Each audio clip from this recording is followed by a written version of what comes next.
প্রিয় দর্শক, সবাইকে স্বাগত জানাচ্ছি গণতন্ত্রের সংলাপে। সঙ্গে আছি আমি সেলিম আমরা খান। অনুষ্ঠানটি সম্প্রচার হচ্ছে স্বপ্ন ধরার সৌজন্যে।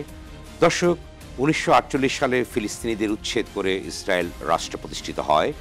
2023 সালের 7 অক্টোবর থেকে নির্বিচার ও নৃশংস হামলা চালাচ্ছে ইসরায়েল। হামলায় এ পর্যন্ত প্রায় 51,000 ফিলিস্তিনি নিহত হয়েছেন, যাদের বেশিরভাগ শিশু ও নারী। আজও ইসরায়েলি হামলায় আরও 60 জনের প্রাণহানি হয়েছে। গাজা উপত্যকা থেকে ফিলিস্তিনিদের সরিয়ে দেওয়ার নীল নকশা পুনর্ব্যক্ত করলেন মার্কিন প্রেসিডেন্ট ডোনাল্ড ট্রাম্প।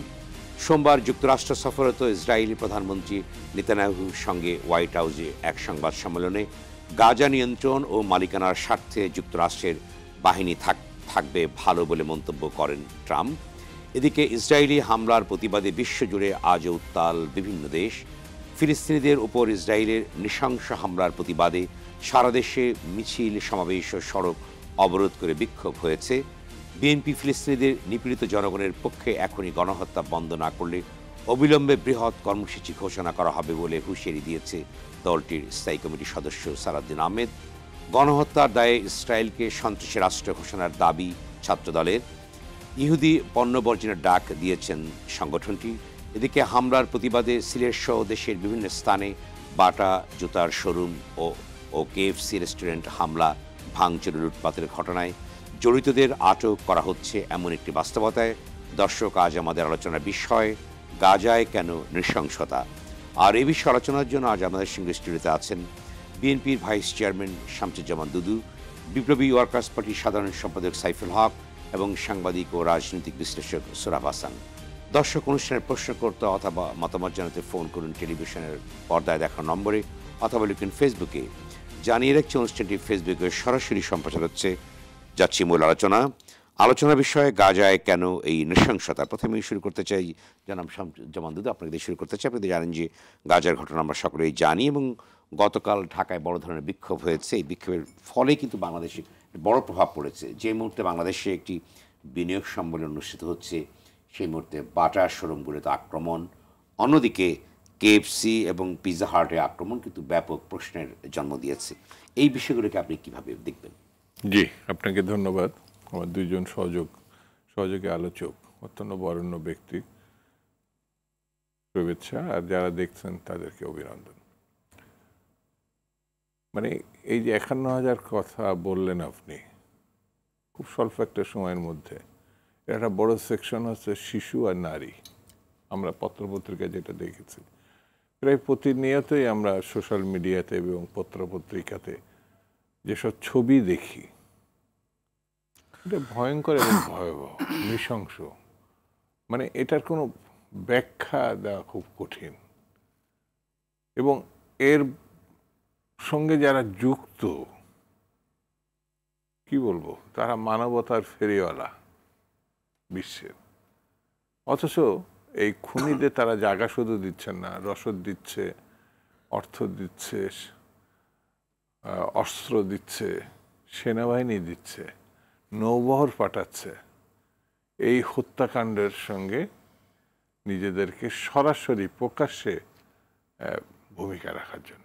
আমার দল বিএনপি আগাগোড়া, মানে এই ঘটনায় না, কিন্তু এটা সেই জিয়া রহমানের সময় থেকে, তখন ফিলিস্তিনের যিনি বিখ্যাত যে নেতা আরাফাত সাহেব, ইয়াসির আরাফাত, আমাদের দেশেও আসতেন, একাধিকবার তিনি আসছেন এবং তিনি আমার দেশের মানুষের কাছে একটা খুব পছন্দীয় ব্যক্তিত্ব। এটা ঠিক সেই সময় থেকে। এবং সব থেকে বড় কথা, ৭১ মুক্তিযুদ্ধের সময় যে আমরা নির্যাতিত হয়েছি, আঘাতগ্রস্ত হয়েছে, হত্যাকাণ্ডের শিকার হয়েছে, আমাদের মা বোনরা আব্রু হারিয়েছে, আমরা জানি, এ জাতি জানে যে ৭১-এর পেনটা কি, কষ্টটা কি। এবং নিজের ভূমি থেকে আমরা উৎখাত হয়ে পার্শ্ববর্তী দেশে গিয়ে আমরা আশ্রয় নিয়েছি, একটা বড় সেকশন। আর তাদের সেই আশ্রয় জায়গাটাও কিন্তু এখন নাই। এর আগে মিশর বা অন্যান্য দেশগুলো কিন্তু, লেবানন, এই আশ্রয় দিত। এবার মানে এক ধরনের সব কিছু মানে নিয়ন্ত্রিত অবস্থা। এবং আমার কাছে খুব পেনফুল মনে হয়েছে যে বাংলাদেশ বাদে বাংলাদেশের সরকার, রাজনৈতিক দলগুলো যেভাবে রিয়্যাক্ট করছে, সেইভাবে রিয়্যাক্টটা আমি কোনো মুসলিম দেশগুলোতে, আমি অন্যান্য দেশের কথা বাদ দিচ্ছি, কারণ ইউরোপে বা এমনকি আমেরিকাতেও আমাদের ছেলেরাও যারা পড়তে গেছে তাদেরও কিন্তু ওই দেশের প্রেসিডেন্ট মিস্টার ট্রাম্প সাহেবের নির্দেশে তাদের এই ভিসা বাতিল করা আছে, শিক্ষার ভিসা। একটা আমি পত্রিকায় দেখলাম, অন্যান্য দেশ তো করা হচ্ছে। একটা গণতান্ত্রিক দেশ হিসাবে আমরা জানতাম, সেই দেশটা এখন হত্যাকাণ্ডের পক্ষ অবলম্বন করছে। তো সব মিলিয়ে আমার কাছে মনে হয়েছে যে সকালে উঠে রাত্রে বিকালে সবসময় যেন ওই ভূখণ্ডের মানুষ মৃত্যুর জন্য দাঁড়িয়ে আছে, আর কিছু মানুষ তারা অত্যাধুনিক অস্ত্রশস্ত্র ব্যবহার করছে প্রতিনিয়ত। এমনকি ঈদের দিনও মারা হয়েছে, রোজার মধ্যেই মারা হয়েছে। মানে মুসলিম যে অবিরাম হত্যা করা হচ্ছে, সব থেকে আশ্চর্যজনক এই জায়গাগুলো তো তাদের না। তারা যখন সেকেন্ড ওয়ার্ল্ড ওয়ারের সময় আপনার হিটলার কর্তৃক মানে নিশ্চিহ্নের মুখে পড়ছিল, তখন কিন্তু সারা বিশ্ব, এমনকি এতদ অঞ্চলে দক্ষিণ পূর্ব এশিয়ার মানুষও কিন্তু সেটাকে হিটলারকে বিরোধিতা করছে, খুনি হিসাবে চিহ্নিত করছে, যে ইহুদিদেরকে নিশ্চিহ্ন করা। তারা তো মানুষ, এবং কোনো জায়গায় বিশ্বে তাদের জায়গা হয় নাই। এই ফিলিস্তিনে তো ওরা ভূমি দখলকারী, আমি যতটুকু জানি বুঝি। সেই ভূমি দখল করতে করতে তারা এখন যারা আশ্রয়দাতা, সে আশ্রয়দাতা ফিলিস্তিনিদেরকে উৎখাত করা হচ্ছে। মানে এই যে ঘটনাটা। আর 2 নম্বর, আমার দেশ একটা পরিষ্কারভাবে সাংবিধানিকভাবে সংবিধান স্পষ্ট, যে কোনো জাতির স্বাধীনতা যুদ্ধ লড়াইয়ের প্রতি এই জাতির পূর্ণ সমর্থন থাকবে। কারণ আমরাও একসময় নির্যাতিত হয়েছি, আমরাও লড়াই করছি, আমরাও স্বাধীনতার জন্য। সেই হিসাবে কিন্তু এই দেশের মানুষ ফিলিস্তিনির পক্ষে। শুধু ফিলিস্তিনি বললে ভুল হবে, সারা বিশ্বের যারাই নির্যাতিত জাতীয় মুক্তি সংগ্রামের সঙ্গে আমরা তাদের পক্ষে। আমি আবার আসবো এই পর্যায়ে যাচ্ছি। সাইফুল হক, আপনি কিভাবে বিশ্লেষণ করবেন বিষয়টিকে? যে দুদুভাই তো বললেন প্রেক্ষাপটটি, অন্যদিকে আমি বিশেষ করে বাংলাদেশের দিকে একটু নিয়ে আসতে চাই। যে বাংলাদেশের প্রতিটি সরকারই কিন্তু, যেমন আমাদের যিনি আছেন প্রধান উপদেষ্টা জননেতা ডক্টর মোহাম্মদ ইউনূসও কিন্তু অর্থাৎ কন্ডেম করেছে এবং তিনি নিন্দা জ্ঞাপন করেছেন, এবং সকলেই করেছেন, বিএনপি করেছেন এবং বিভিন্ন দলগুলো করছে। সেই প্রেক্ষাপটে বাংলাদেশে গতকাল একটি বড় বিক্ষোভ হলো এবং নানা রকম প্রতিক্রিয়া আছে, এবং আগামীতে বিক্ষোভের সময় আসছে। আপনি কীভাবে বলে, এর ভিতরে বিএনপি বলেছেন সালাউদ্দিন আহমেদ আরও বড় ধরনের কর্মসূচি নেওয়া হবে। অর্থাৎ বাংলাদেশে এই প্রোগ্রামগুলো করার ফলে কি হতে পারে, বা আমরা কতটুকু অর্জন করব, বা তারা কতটুকু অর্জন করবে? না, আপনাকে ধন্যবাদ দুজন প্রিয়ভাজন আলোচক বৃন্দ। আমি প্রথমত গাজায় যে ঘটনা গত প্রায় 1.5 বছর ধরে, মানে শেষ পর্যায়ে যেটা সংগঠিত হচ্ছে, এটা এই শতাব্দীর, 21 শতাব্দীর ঠান্ডা মাথায় সবচেয়ে পরিকল্পিত একটা গণহত্যা। এবং যে গণহত্যা সংগঠিত হচ্ছে লাইভ, কোটি কোটি মানুষ টেলিভিশনে, অনলাইনে, সোশ্যাল মিডিয়ায় তারা দেখছে, বোমারো বিমান যাচ্ছে, বোমা ফেলছে, এবং তারপরে সেখানে তারপরে হাজার হাজার শিশু, নারী, মানুষ তারা নিহত হচ্ছেন। ফলে এটা তো এই শতাব্দীতে সম্ভবত এটা সবচেয়ে বড় অপরাধ এ পর্যন্ত, যেটা একটা গণহত্যা, একটা যুদ্ধাপরাধ, একটা আগ্রাসী তৎপরতা। বাংলাদেশ তার প্রতিবাদ জানিয়েছে, আমাদের কোটি কোটি মানুষ আমরা এটার নিন্দা জানিয়েছি, প্রতিবাদ জানিয়েছি, এবং আমরা ফিলিস্তিনি জনগণের যে স্বাধীন ফিলিস্তিনি রাষ্ট্রের যে দাবি, তার প্রতি বাংলাদেশ বহু দশক ধরে আমাদের অকুণ্ঠ সমর্থন আমরা জানিয়ে আসছি। কিন্তু ঘটনাটা সংঘটিত হতে পারছে ইসরায়েলের পেছনে যে মদদ যারা জুগিয়ে যাচ্ছে। এবং আজকেও যেটা আপনি উল্লেখ করছেন, ডোনাল্ড ট্রাম্প বলছেন যে আবাসন করার জন্যে গাজার মতন এত চমৎকার জায়গা আর কিন্তু নাই, এটা আবাসন তৈরি করবেন আর কি। তার মানে পুরো একটা ব্যাপারটা মুসলমানের বিষয় না, পুরো একটা জনগোষ্ঠীকে, পুরো একটা জাতিকে, জনগোষ্ঠীকে ক্লিনজিং যেটা বলে, এটাকে পুরোপুরি এটাকে মানে একেবারে শেষ করে দেওয়া, এটা ঠান্ডা মাথায় পরিকল্পিত উদ্যোগ। এবং এটা যেই মার্কিনিরা, পশ্চিমা বিশ্ব যারা গণতন্ত্রের কথা বলেন, মানবাধিকারের কথা বলেন, এটা যে কত বড় ভণ্ডামি, কত বড় হাস্যকর। এবং গাজারে গত 1.5 বছর ধরে যে পরিকল্পিত হত্যাকাণ্ড, গণহত্যা যেটা সংগঠিত হচ্ছে, সেটাতে বোঝা যায় যে এরা এক এক দেশের জন্য, এক এক মহাদেশের জন্য ওদের মানবাধিকারের স্ট্যান্ডার্ড হচ্ছে এক এক ধরনের। ইউরোপের জন্য এক ধরনের, ল্যাটিন আমেরিকার এক ধরনের, আফ্রিকার এক ধরনের, ফিলিস্তিন বা আরবের দেশগুলোর জন্য এক ধরনের, বা এশিয়ার জন্য আরেক ধরনের। এই হচ্ছে এদের ভণ্ডামির সর্বশেষ জায়গাটা। এবং এটা করতে যেয়ে, এবং এরা চুল পরিমাণ বিশ্বের প্রায় বলতে পারেন 90-95% মানুষ, বা আরও বেশি 99% মানুষ এই গণহত্যার বিরুদ্ধে। কোনো কিছুকে তারা আমলেই বিবেচনার মধ্যে নেবার কোনো প্রয়োজন বোধ করছে না। 1, 2 হচ্ছে আপনি দেখছেন কোটি কোটি মানুষ তারা রাস্তায় করতে, আরেকটা কারণ করতে পারছে কেন? কারণ তারা শুধুমাত্র গাজাকে তারা কেবল করেনি, তারা গোটা আরব দুনিয়াকে মনস্তাত্ত্বিকভাবে ইসরায়েলিরা, মার্কিনিরা অনেক আগেই দখল করে ফেলেছে। তাদেরকে রাজনৈতিক, সামরিকভাবে, এবং মার্কিন যুক্তরাষ্ট্র সহ, এবং ওই যে ডিভাইড অ্যান্ড রুল, আরব দুনিয়া এখন ছত্রভঙ্গ। এক দেশের সাথে আরেক দেশের যুদ্ধ, বিরোধ, সংঘাত, এক জনগোষ্ঠীর সঙ্গে আরেক জনগোষ্ঠীর, এই সুযোগটা নিয়ে পুরো ভূখণ্ডে হিটলার ধরেন তিনি ইহুদিদেরকে নিধন করেছিলেন, দুভাবে উল্লেখ করলেন, দুনিয়াব্যাপী আমরা তার নিন্দা তখন জানানো হয়েছে, আমরা এখন নিন্দা জানাই। কিন্তু সেটার প্রতিশোধের জন্য এখন গোটা একটা জনগোষ্ঠীকে তাকে নির্মূল করতে হবে। এবং ইতিমধ্যেই তাকে তো তিনি নেতানিয়াহু চক্রকে যুদ্ধাপরাধী, মানবতা বিরোধী অপরাধ হিসেবে তাকে চিহ্নিত করা হয়েছে। তো কোন আদালত তাকে গ্রেপ্তার করবে? কোন আদালত গ্রেপ্তার করে তাকে বিচারের কাঠগড়ায় তাকে দাঁড় করানো হবে? তো ফলে এগুলো কোনো কিছুকেই তারা তোয়াক্কা তারা করছে না।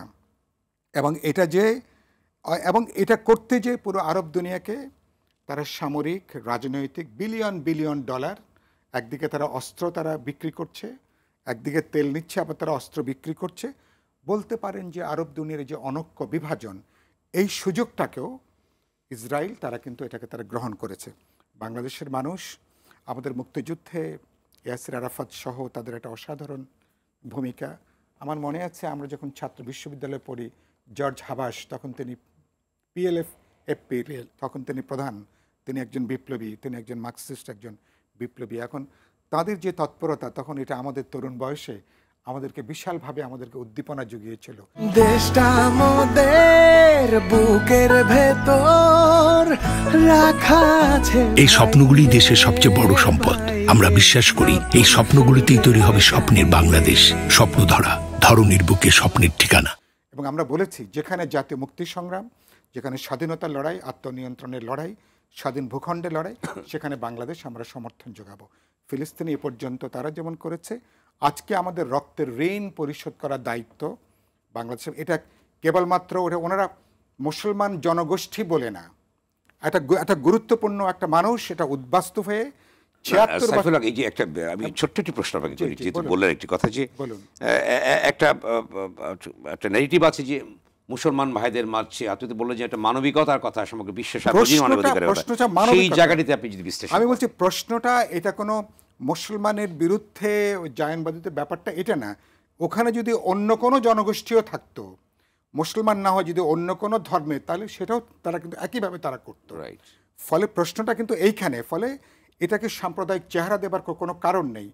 খুবই পরিকল্পিতভাবে পুরো ভূখণ্ডকেই জায়নবাদীরা তাদের যে রাষ্ট্র, এটা তো একটা সন্ত্রাসী রাষ্ট্র। একদিকে যেমন ট্রাম্পের নেতৃত্বে যে মার্কিন যে সন্ত্রাসবাদ, আর তার সাথে এখন যুক্ত তারা নিজেরা দুনিয়াব্যাপী সন্ত্রাসের কথা বলে। পৃথিবীর 1 নম্বর তো সন্ত্রাসী হিসেবে তো মার্কিন যুক্তরাষ্ট্র আবির্ভূত হয়েছে গত কয়েক দশক ধরে। পৃথিবীর যতগুলো জাতীয় মুক্তি সংগ্রাম, আমাদের লড়াই, আমাদের মুক্তিযুদ্ধ থেকে শুরু করে দুনিয়াব্যাপী এবং তারা এখন যুক্ত হয়েছে যে বলে চোরে চোরে মাসতুতো ভাই, এবং 2 খুনি, 2 সন্ত্রাসী এখন তারা একত্রিত হয়েছে। এবং তাদের সাথে পশ্চিমা যারা গণতন্ত্রের কথা বলতে সকাল বিকেল, যারা আমাদের মুখে ফেনা ওঠে, তাদের চোখের সামনে হাজার হাজার বাচ্চারা যখন নিহত হয়। কালকে দেখলাম একজন কন্যাকে দাফন করেছে মাথা ছাড়া, তার মস্তক ছাড়া কন্যাকে সে দাফন করে এসছে।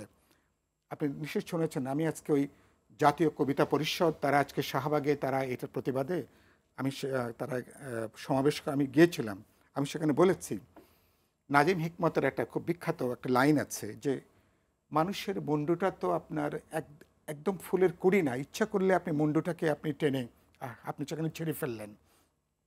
এরা একটা দুটো মুন্ডু না, হাজার হাজার, যখন আপনি বিশ্বব্যাপী কোটি মানুষ যখন রাস্তায়, তখনও তারা প্রতি রাতে প্রতিদিনে তারা হামলা করছে এবং প্রকাশ্যে ট্রাম্প ঘোষণা দিচ্ছে পুরোটাকে তারা এখানে খালি করবে। এবং জাতিসংঘ, আমি আজকে বলেছি জাতিসংঘ আঙ্গুল চষে, জাতিসংঘ ওখানে বসে আঙ্গুল চষে কিছু প্রস্তাব দেওয়া ছাড়া। যুদ্ধবিরতি, আপনি জানেন যুদ্ধবিরতি স্বাক্ষরিত হয়েছে, যুদ্ধবিরতিকে ভায়োলেট করে ইসরায়েল, এবং তারা প্রতিনিয়ত তারা এটাকে লঙ্ঘন করে একটা অপরাধ করে প্রতিনিয়ত অপরাধ তারা সংগঠিত করছে।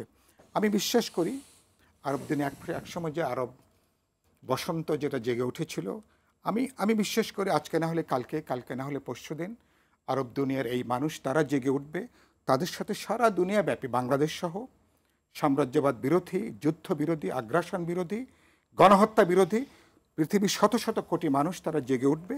বাংলাদেশে গতকালকে আমরা আমাদের সে জাতীয় দায়িত্বটা ইতিমধ্যে আমরা পালন করেছি, কিন্তু এটা করতে যে আমি খেয়াল করলাম যে আবার এখানে যে বাটার দোকান, তো বাটার দোকানে ভাঙচুর হয়েছে, লুট হয়েছে, কেএফসি, পিজা হাট, এগুলোতে ভাঙচুর হয়েছে, এগুলো লুট হয়েছে।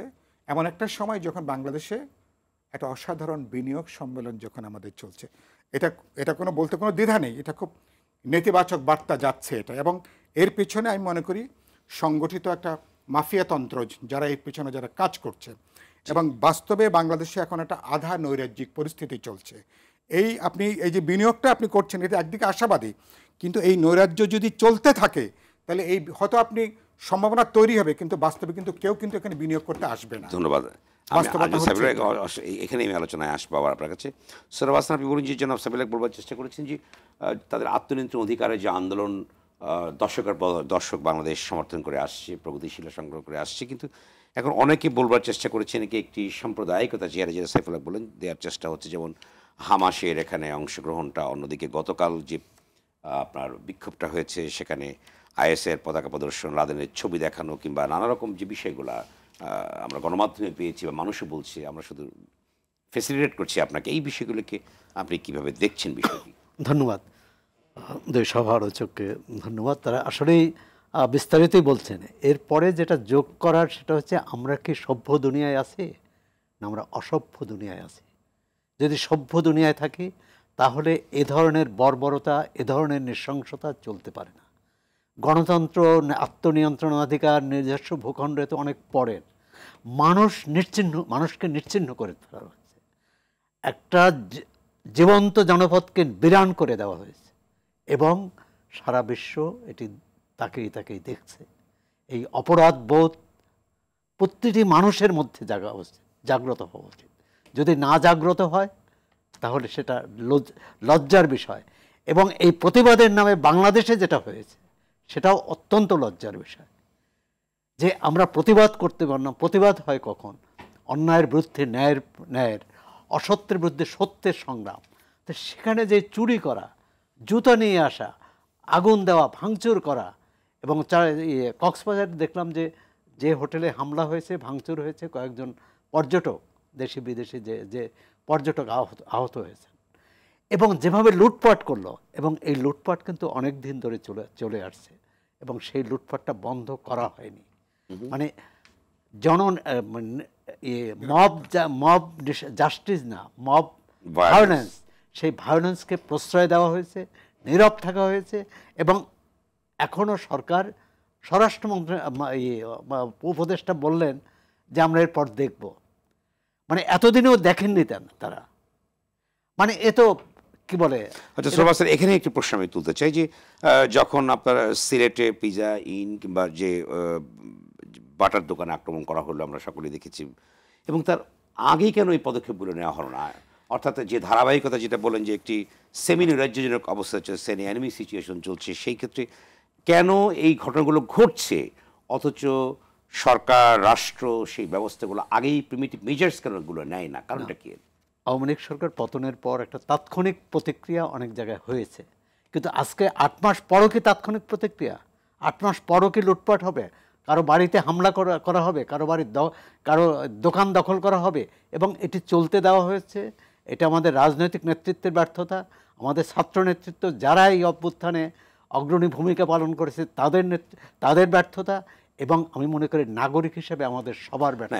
এখানে কিন্তু সরকার আছে, রাষ্ট্র আছে, সরকার আছে, সরকার তো রক্ষাকারী বাহিনী আছে, এই সরকার তো সবকিছুই আছে। বলা হয় তো এই সরকার জনগণের অভিপ্রায়ে এই সরকার গঠিত হয়েছে। সুতরাং সেই জনগণের অভিপ্রায় যারা পূরণ করতে পারে না, যারা যারা প্রত্যাশার বিপরীতে হাঁটে, তাদের বিরুদ্ধে আমাদের বোধহয় কথা বলার সময় এসেছে।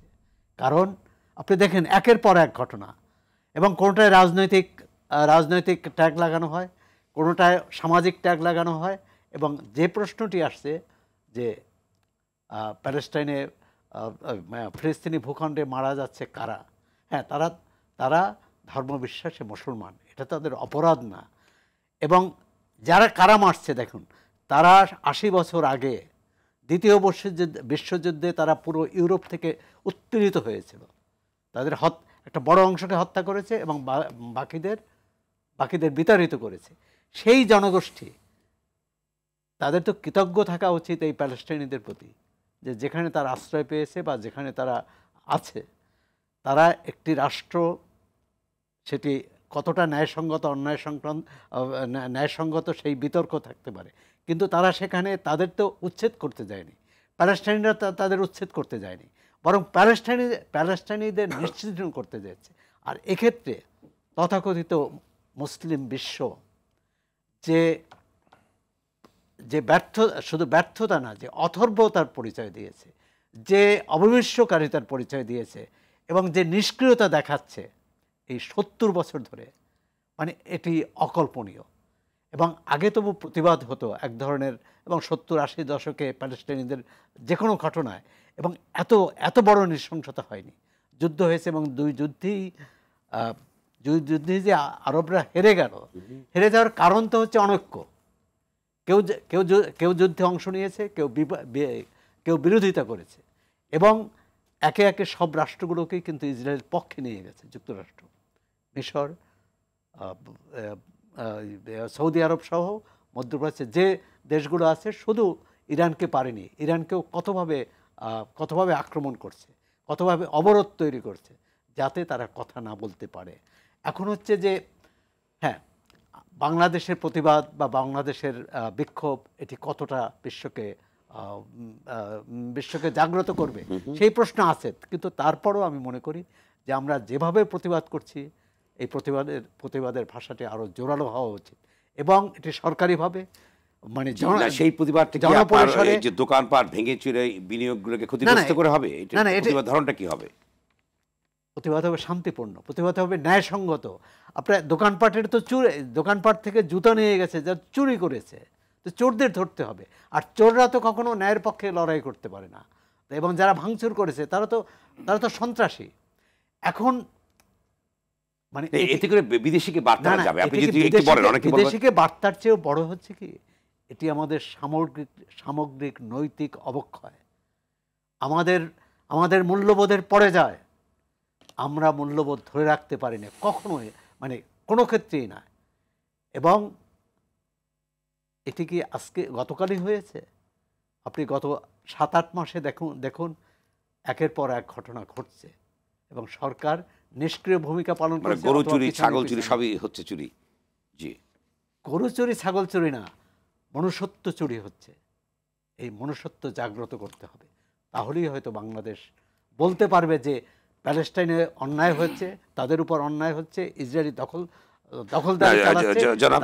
ছোট্ট প্রশ্ন শেষ করি, সেটা হচ্ছে অনেকে বলবার চেষ্টা করেছেন যে আমি আবারও বলছি, আমি ফেসিলিটেট করছি শুধুমাত্র যে গতকালকে যে ঘটনাগুলো ঘটলো, অর্থাৎ বাংলাদেশ সবসময় প্যালেস্টাইনদের পাশে ছিল, সমস্ত দলগুলো, এবং বাংলাদেশের জনগণ সবসময় তাদের পাশে থেকে যে প্রতিবাদ করেছে, যে স্টাইলে প্রতিবাদগুলো হলো, অনেকে বলবার চেষ্টা করেছেন যে এখানে হামাসের একটি ভূমিকা আছে বাংলাদেশে যে ঘটনাগুলো ঘটেছে গতকালকে। হামাসে বাংলাদেশের ঘটনা, বাংলাদেশে হামাসের অর্গানাইজেশনাল একটা ইয়া আছে, ইম্প্যাক্ট আছে, যেটা আমরা বিভিন্ন গণমাধ্যমে দেখেছি। মানে চরমপন্থার একটা কোনো Right, এটা আমরা অনেক বড় চরমপন্থা শুধু প্যালেস্টাইনের ক্ষেত্রে না, শুধু গতকালের প্রতিবাদের ক্ষেত্রে না, আমরা সব জায়গায় তো চরমপন্থা থেকে। চরমপন্থা না, আমরা আইন অমান্য করি, আমরা আইন লঙ্ঘন করি এবং অন্যকে আইন প্রতিপালন করতে বলি, নিজে লঙ্ঘন করি, এবং সরকারও সেটি করছে, সরকারও সেটি প্রশ্রয় দিচ্ছে। স্বরাষ্ট্র উপদেষ্টা বলছে আমরা দেখব, মানে যে ঘটনা ঘটে গেল, এত বড় নৈরাজ্য ঘটে গেল, এখন বলছেন দেখবেন। এর আগে হয়নি, গাজীপুরে হয়নি, এর আগে 32 নম্বরে হয়নি, এর আগে দেশের অন্য জায়গায় হয়নি, চট্টগ্রামে হয়নি। মানে কেন কেউ অপরাধ করলে, মানে সেগুলোর প্রতিকারহীন থাকার কারণে এগুলো হয়েছে বলে মনে করছেন? কেউ অপরাধ করলে তার বিরুদ্ধে আইনি ব্যবস্থা নেওয়া হবে, বিচারে তার ফাঁসিও হতে পারে, সেটা নিয়ে প্রশ্ন নেই। কিন্তু আপনি বিচারের আগে আইন নিজের হাতে তুলে নেওয়ার অধিকার তো নেই। তাহলে তো সরকার নেই, তাহলে তো ধরে নিতে হবে সরকার নেই, যে যার ক্ষমতা আছে, যার শক্তি আছে, সে শক্তি দেখাবে। এটা তো কোনো এটাও সভ্য দেশে হতে পারে না। প্যালেস্টাইনে ইসরায়েল যা করেছে সেটা যেমন সভ্য দেশের উদাহরণ নয়, সভ্য দুনিয়ায় চলতে পারে না।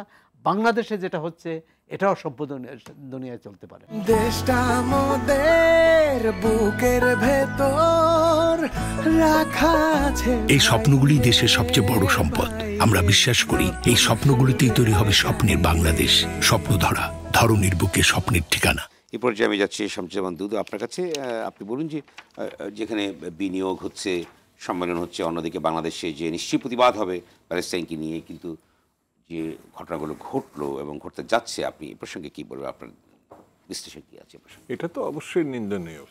মানে আমরা যে গাজার নৃশংসতা, মানবতা বিরোধী যে ঘটনাগুলো এটা প্রায় 1.5 বছর ধরে সংগঠিত হচ্ছে, সেটা এই যে প্রথম প্রতিবাদ তা তো না, 1.5 বছরে না, একে ধারাবাহিকভাবে আমাদের বাংলাদেশের জনগণ, আমি একটু আগেও উল্লেখ করেছি যে আমরাও একটা নৃশংসতার মুখে পড়েছি 71-এ, এবং আমরাও ভূমি থেকে উচ্ছেদ হয়ে আরেকটা দেশে আশ্রয় নিয়েছিলাম। সেহেতু যন্ত্রণা এবং কষ্ট হয়তো তাদেরটা আমাদের থেকে অনেক গুণ বেশি, কিন্তু আমরাও এটা অনুভব করি। এবং আমাদের অনেক লক্ষ লক্ষ মানুষ মুক্তিযুদ্ধে শহীদ হয়েছে। তো স্বাধীনতা পেতে গেলে কতটা নৃশংসতার মুখোমুখি পড়তে হয়, কিছুটা হলো বাংলাদেশের মানুষের সে অভিজ্ঞতা আছে। কিন্তু এই বাংলাদেশে গত 2-3 দিনে যে ঘটনা আমরা প্রত্যক্ষ করলাম, এটা আমাদের জাতীয় বৈশিষ্ট্য না। বৈশিষ্ট্য না মানে লুটপাট বৈশিষ্ট্য না। তারা প্রতিবাদে অভ্যস্ত, তারা প্রতিবাদে সংগ্রামী, প্রতিবাদে আজকে না, সেই পাকিস্তান আমল থেকে ব্রিটিশ আমলে নানান ঝুঁকি নিয়ে তারা প্রতিবাদ করেছে। কিন্তু একটা মহল বা একটা গোষ্ঠী, খুবই লজ্জাজনক যে সময় বলছেন বিনিয়োগের বিষয় নিয়ে দেশি বিদেশি অনেক রতি মহারথীরা এখানে উপস্থিত, সরকার সম্পৃক্ত, আমরাও চাই, কিন্তু সেই চলা অবস্থাতে এই ধরনের ঘটনা নিঃসন্দেহে আমাদের কাছে মনে হয় যে একটা গোষ্ঠী বাংলাদেশকে অতীতের মতোই বদনামের অংশীদার করার জন্যে, ক্ষুদ্র স্বার্থ উদ্ধারের জন্য কিছু লোককে ওই দিকে ঠেলে দিচ্ছে। যেমন বাংলাদেশ কোনো অংশে জঙ্গি রাষ্ট্র না, এটা সাম্প্রদায়িক দেশ না কোনো অংশে, এটা আজকের থেকে না। এই দেশের মানুষ ধর্মপ্রিয়, নিঃসন্দেহে। আপনি আইএসের পতাকা নিয়ে তো এটা গোলমাল হচ্ছে ঢাকা বিশ্ববিদ্যালয়ে। না, এই ঢাকা বিশ্ববিদ্যালয় মানেই হচ্ছে গণতন্ত্রের এটা ভূমি। এটা আপনি এখানে যদি কেউ নিয়ে থাকে ঢাকা বিশ্ববিদ্যালয়ের ভাষা আন্দোলন, ঢাকা বিশ্ববিদ্যালয় সে অবস্থা কি আছে ঢাকা বিশ্ববিদ্যালয়? এখনো আছে। আপনার এখানে কিছু কিছু মানুষ কিছু কিছু ঘটনা ঘটিয়ে এই জিনিসটাকে মনে করছে তারা দখল করে নিয়েছে, ইম্পোজ করা হয়েছে। এটা মুক্ত জায়গা, এখানে আপনি সব মত পথের মানুষ কথা বলতে পারে। একটা জায়গা ঢাকা বিশ্ববিদ্যালয়, এটা রাজশাহী বিশ্ববিদ্যালয়, চট্টগ্রাম বিশ্ববিদ্যালয়, জাহাঙ্গীরনগর বিশ্ববিদ্যালয়, এই বিশ্ববিদ্যালয়গুলোকে মানে বলা যায় মুক্ত ভাবনার একটা চারণভূমি। এটা যদি কেউ অন্য দিকে নিয়ে যাওয়ার চিন্তা করে তাহলে এটা দুঃখজনক, এটা ওইভাবে ভাবা উচিত হবে না। আর এই যে গাজার যে ঘটনা, যেটা সাইফুল ভাই এবং সৌরভ ভাই চমৎকারভাবে ব্যাখ্যা করে বলেছেন, যে এই জিনিসটা কোনোভাবে আপনার গ্রহণযোগ্য না। বাংলাদেশের জনগণের কাছে তো নাই, বাংলাদেশের রাজনৈতিক দলগুলোর কাছে নাই। ক্ষুদ্র কোনো গোষ্ঠী যদি মনে করে সেটা আলাদা কথা। যেমন আমাদের এই বর্তমান সরকার আরও স্পষ্ট করে, আরও হয়তো কেউ কেউ মনে করতে পারেন আরও শক্ত করে বলতে পারতেন, কিন্তু তারপরেও আমি বলি সরকারের পক্ষ থেকে এটা প্রতিবাদ হয়েছে এবং সেই প্রতিবাদটা খুব যৌক্তিক এবং স্বাভাবিক আমাদের এই জন্য। আরেকটা জিনিস আপনার বলি যে আমরা যেমন জাতিতে মুসলমান, ধর্মীয় দিক থেকে মুসলমান, জাতিতে বাঙালি, কিন্তু আমি আগে বলেছি যে এটা সাম্প্রদায়িক দেশ না। আপনি শতকরা একজন, দুইজন বা তিনজনের ভাবনা আর 97 জনের ভাবনা এক না। কারণ আমি একটা হিসাব করে বলি, ভাই যে তৌহিদি জনতার নামে যেটা চালানোর চেষ্টা করা হচ্ছে এ প্রসঙ্গে আপনি কি বলবেন? তৌহিদি জনতা, এখন এই তৌহিদি জনতা, তৌহিদি নারী বরঞ্চ না না, বরঞ্চ আমাদের ধর্মকে তারা ঢাল হিসাবে ব্যবহার করতে চাচ্ছে। এটা ঠিক না। তৌহিদি জনগণকে যেটা বল, এটা ঠিক না। মুক্তিযুদ্ধ যে লড়াই হয়েছে সেটাকেও কেউ কেউ অন্যভাবে ব্যবহার করার চিন্তা করছিল, কিন্তু পরবর্তীতে আমরা দেখেছি যে এটা ঠিক না। তো তৌহিদি জনগণের যে ঘটনা এখন বললে তো তারা আবার কষ্ট পাবে। তো এই যে চুরি হচ্ছে, ডাকাতি হচ্ছে, লুটপাট হচ্ছে, তৌহিদি জনগণের তো সেখানে গিয়ে আগে প্রতিরোধ করার কথা। পুলিশ যাবে কেন? সেনাবাহিনী যাবে কেন? রাজনৈতিক দলই বা যাবে কেন? তৌহিদি জনতা ঠেকাবে, তৌহিদি জনতা যাবে তো, কিন্তু তৌহিদি জনতা তো ওর ধারে কাছেও নাই। এই লড়াইয়ের সময় যখন দরকার তখন রাজনৈতিক দল, বিভিন্ন মত পথের মানুষই কিন্তু ওইটার প্রতিবাদ করে, ওই জায়গাটায় ঠেকায়। আইন শৃঙ্খলা বাহিনীও দেখেছি বা সেনাবাহিনীর, আমি তাদেরকে ধন্যবাদ দিই, কিন্তু আরও আগেই করা উচিত ছিল। আর এই যে বাটার যে দোকানের উপরে, কেএফসির উপরে, এইগুলো কিন্তু কেউ কেউ বলছে বিদেশি। আমার কাছে যারা এখানে বিনিয়োগ করে আমার দেশে, আমি এদেরকে বিদেশি মনে করি না। আমার এখানে কর্মসংস্থানের ব্যবস্থা তারা উদ্যোগ নিয়েছে, তারা বিভিন্নভাবে এই দেশে বিনিয়োগ করেছে, তাদেরকে আমি নেগেটিভভাবে প্রমাণ করবো কেন? যেমন আমার বাটার উপরে একটা রাগ আছে, সেটা আমি আজকে ওই টকশোতে বলি। আমরা ছাত্র জীবনে যে জুতো আমাদের কিনে দিত একবার, এই জুতো কিছুতেই ছিঁড়তো না। আমাদের বন্ধুদের প্রতি বছর নতুন নতুন জুতো, অর্থাৎ তার একটা সুনাম ছিল বাটার। কিন্তু আমাদের ছোটকালের মতো আমরা লাথি মেরে ঘষে এই জুতো ছেঁড়ার চেষ্টা করতাম যাতে পরে আমাদের নতুন একটা জুতো কিনে দেওয়া হয়। এমন একটা প্রতিষ্ঠানকে যে টেকসই, যে আস্থাশীল, আমাদের অন্যান্য প্রতিষ্ঠানগুলো খারাপ আমি বলছি না, কিন্তু সেই প্রতিষ্ঠানের উপরে যারা, আমি দেখলাম একটা চমৎকার বিবৃতি এই ঘটনার পরে দিয়েছে, তারা কাউকে শত্রু করতে চায় নাই, কারো দুর্নামও করতে চায় নাই। এই প্রতিষ্ঠানিক জয়গানই তারা করছে যে এই মানুষরা আমাদের সঙ্গে আছে। ভাই, মুক্তিযুদ্ধের সময় দেখবেন একটা ক্ষুদ্র অংশই বলবো, যারা ইসলামের নামে মুক্তিযুদ্ধকে ঠেকানোর চেষ্টা করছে, বিতর্কিত করার চেষ্টা করছে, কিন্তু দেশের আবাল বৃদ্ধ বনিতা সর্বস্তরের মানুষ মুক্তিযুদ্ধে অংশগ্রহণ করছে। ওইটা বড় হিসাবে দেখা যায়নি। কিছু চোর ডাকাত গিয়ে এইসব করলে আমাদের সতর্ক হতে হবে, কারণ ছাত্র জনতা এই দেশে যে তুঙ্গে একটা প্রতিবাদ করছে, আমি তাদের ধন্যবাদ দিই। স্কুল, কলেজ, ইউনিভার্সিটি, সর্বশ্রমিক, কৃষক, মেয়ে সব মানুষ রাস্তায় নামছে। আমার খুব ভালো লাগছে যে এতদিন পরে যেরকম গণ অভ্যুত্থানে যেরকম মানুষ সব রাস্তায় নামছে, তারপরে তো হাসিনা তন্ত্রকে আমরা বিদায় করছি। হ্যাঁ, এখানে একটা কথা বলে, 15 বছর ধরে যে আওয়ামী তস্কর লস্কর এই যে আমাদের নৈতিকতার একেবারে শূন্যের কোঠায় নিয়ে গেছে, গণতন্ত্র না থাকলে যেটা হয়, আমি জানি না ওই চুরি ডাকাতিতে তার ধারাবাহিকতা কিনা, ওই জায়গাটায় তাদের অংশগ্রহণ ভূমিকা আছে কিনা। যদি থেকেও থাকে তাহলে আন্দোলনকারী যে শক্তি, যেটাকে বোধহয় আমার সৌরভ ভাই বললেন না, উনি বললেন আমি জানি না, তারা যে মানে ইতিহাসের, মানে আমাদের ছাত্র জনতা যে ভূমিকা, ঐতিহাসিক ভূমিকা পালন করছে, এখন গা ছাড়া ভাব দিলে চলবে না। তো এই জায়গায় তাদের একটা ভূমিকা থাকতে হবে। এই এরা নৈরাস্যকারী, ঠেকাতে হবে। সেই জন্য আমাদের দেশে ভালোর পরিমাণই বেশি, ক্ষুদ্র একটা অংশ সবসময় এই লুটপাটে, মানে এই স্বাধীনতার পরপর থেকে এই পর্যন্ত একটা আছে, ক্ষুদ্র একটা অংশ, অতি ক্ষুদ্র, কিন্তু তারা আমাদের জাতির বদনামের জন্য একটা ভূমিকা পালন করে। এটা চলতে দেওয়া যায় না। কোনোভাবে চলতে যাওয়া যায় না। তাহলে আইন শৃঙ্খলা রক্ষাকারী বাহিনী কেন, যেটি সোহরাব বলার চেষ্টা করলেন যে এই গত 8 মাস ধরে বিভিন্ন ধরনের ঘটনা ঘটার পর আইন শৃঙ্খলা রক্ষাকারীর প্রতিক্রিয়া দিচ্ছে, 8 মাস স্বরাষ্ট্র উপদেষ্টা প্রতিক্রিয়া 8 দিচ্ছে, মাসের আমি বলি, তাহলে কেন আগে এইগুলোকে কেন প্রতিরোধ করার উদ্যোগ নেওয়া হচ্ছে না? 8 মাসের ব্যাপারটা আমি বলি যে এটা তো পিপলস গভর্নমেন্ট বলা হচ্ছে, কিন্তু ওরা আস্তে আস্তে কিন্তু বিচ্ছিন্নতার দিকে এগোচ্ছে।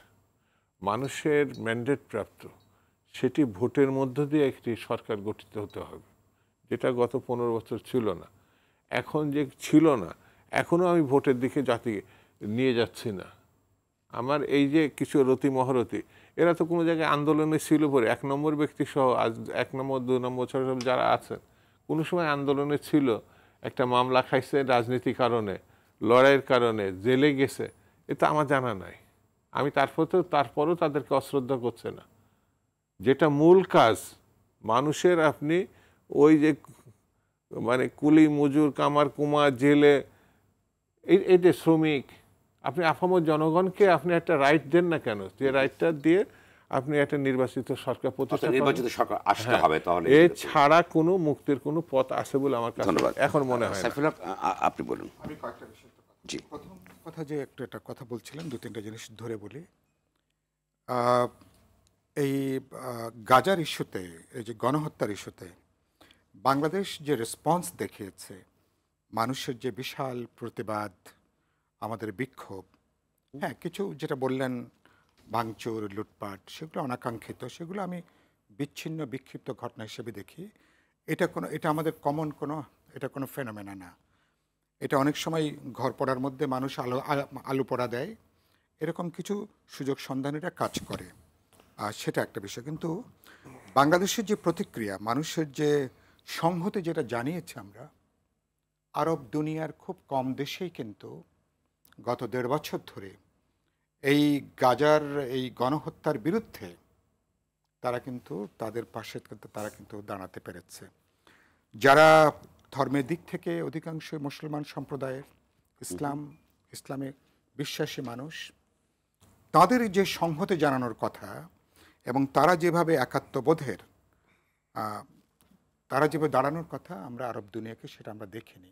আমি আজকে ওখানে শাহবাগে বলেছি জাতীয় কবিতা পরিষদের তাদের সমাবেশে যে মার্কিন যুক্তরাষ্ট্র, ইসরায়েল, তারা একটা একটা করে তারা এদেরকে একের বিরুদ্ধে আগে তারা লাগিয়ে দিয়েছে, আরব দুনিয়াকে এক ধরনের খোঁজা করে তো তারা দিয়েছে আর কি। এবং এরা যেন একসঙ্গে দাঁড়াতে না পারে, গত কয়েক দশক ধরে সেই কাজটা খুব যত্ন করে তারা করেছে।